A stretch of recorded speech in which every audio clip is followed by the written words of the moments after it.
Hey everyone! Welcome to my channel. Today I am going to show. Can you see who viewed your Twitter profile? So, let's get started. Twitter does not allow users to track who views their profiles. Twitter has a few reasons for not allowing users to track who views their profiles. First, it's a privacy issue. Twitter doesn't want users to feel like they're being monitored or watched. Second, it could lead to stalking. If users could see who viewed their profiles, it would be easy for stalkers to track down their victims. Third, it could discourage people from using Twitter.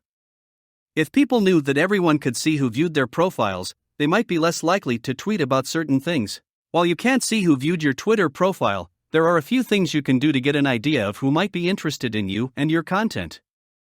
For example, you can look at who is following you, who is retweeting your tweets, and who is replying to your tweets. You can also use Twitter Analytics to get insights into your audience, such as their demographics, interests, and location. That's it. Remember to like, subscribe, and hit the bell icon. Your comments and feedback are incredibly important to us, so please feel free to share your thoughts in the comments section below. We love hearing from you. Thanks for watching.